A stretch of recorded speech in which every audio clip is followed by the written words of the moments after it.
is Megan Malachite, and I want to share with you this model for spirituality that I'm really excited about. So, right now across the world, people have kind of like three different approaches to spirituality, you could say. There's many ways to categorize it, but this is one.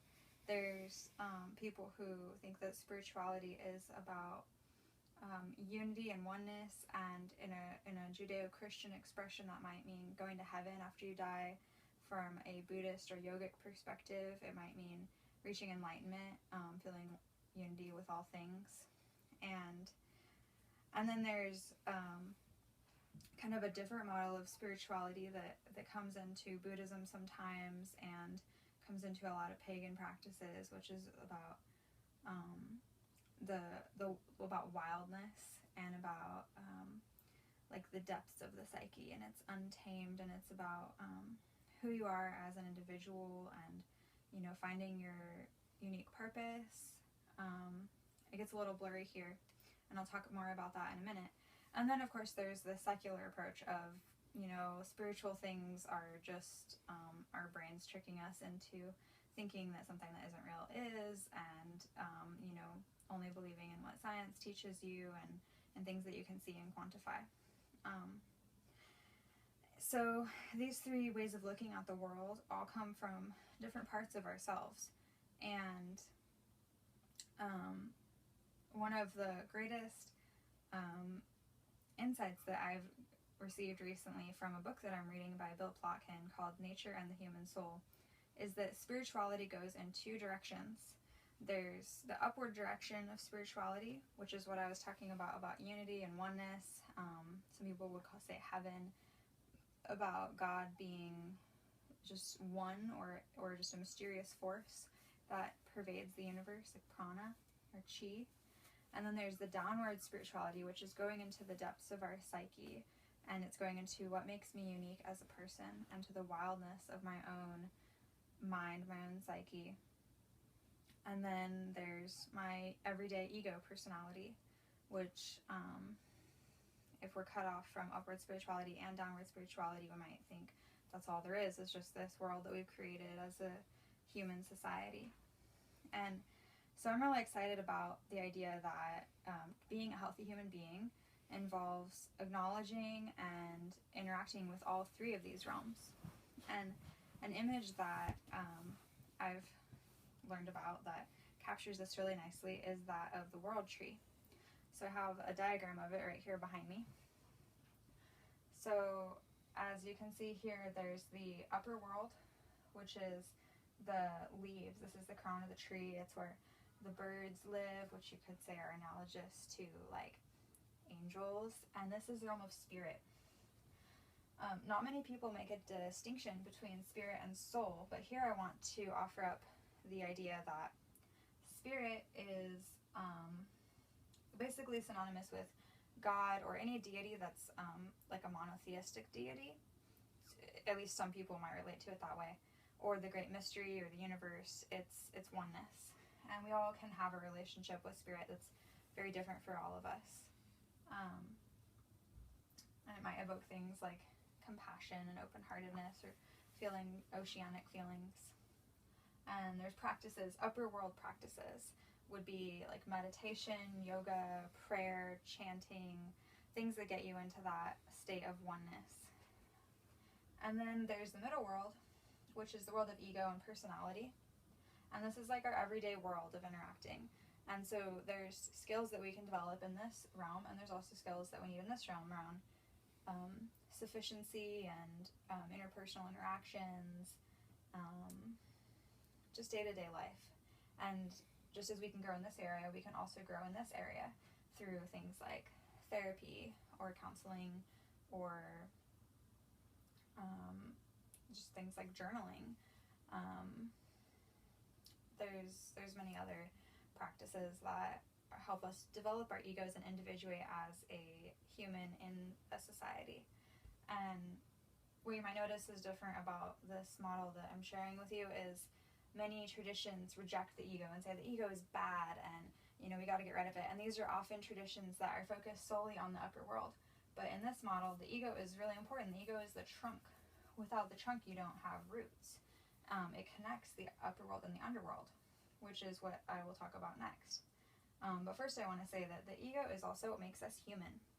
And, not everyone likes being human, but it's definitely a distinct, unique experience of all the beings in the universe. And as far as we can tell, other beings don't seem to have an ego, a part of themselves that seems separate from the rest of their psyche. So, even though it brings us problems, which I can talk about more, it also brings us a really unique perspective on life and the universe. So, last but definitely not least is, because without it, we wouldn't have roots, we wouldn't be grounded into the world, is the underworld, the world of soul. And to distinguish this from spirit, soul is what's unique about us, but it's not unique in the ego sense of unique, like, oh, I have this thing for collecting stamps, some personality hobby. It's a deeper level. It's our life purpose. It's the spiritual niche, if you will, that each of us has, that is like our piece of nature and the universe, our gifts that we bring to our society, to bring from nature and give to our culture. And it's very individual and personal. Nobody's soul is quite like anyone else's. And as I was saying about talking about what makes us unique as humans is that in this model, the way that I'm speaking about it now, all other beings, they embody their souls without trying. An armadillo or a mountain has a place in the universe, and it just lives it without trying. And what's weird about humans is that because we have egos, we have to actually make an effort to embody our souls. But it's, a unique flavor of existence that is, who knows what the universe is doing with us, but we're evolving. And I really like this because it distinguishes between ego and soul, because there's already been kind of a split between the physical world and the spiritual world, and this kind of takes it, clarifies some distinctions that haven't been made by many people before, because there's ego individuation, which is part of growing up and having a healthy psyche, and then there's soul-rooted individuation, which is about sinking into your unique gifts that you have on a deeper level. And it's not about what profession you're going to go into, what career you're going to have. It's about what is it that you bring to every situation you're in, regardless of that profession, that is what you specifically can contribute that no one else can, that the world needs from you. And there's soul practices are things that take you inward. The most famous one is the Vision Quest, which is a cross-cultural practice, although there's many different ways of doing it. Working with dreams is a big one, working with guided imagery, guides and allies, animal allies, animal guides, signs and omens in nature. There's many ways to work with your soul, gain information from your soul, and it's reflected to us in nature when we spend time in nature. So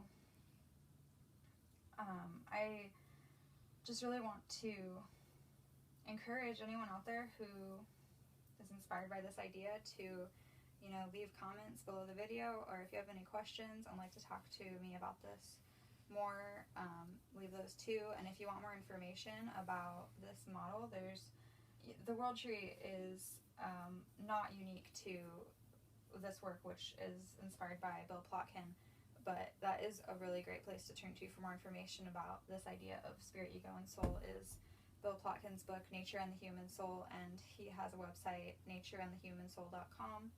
And I specifically learned about this book and this model through a school that I attend that offers online classes in ecotherapy and human development called University of Earth, and the website for that school is uofearth.org or uofearth.com, redirects there.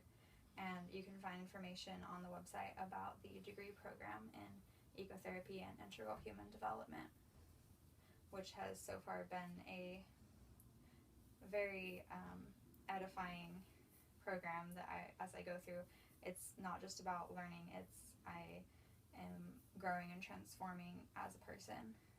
So it's education at a deeper level, and I encourage anyone to learn more about it. Thank you for watching, and again, if you have a request for another video, please leave it in the comments below.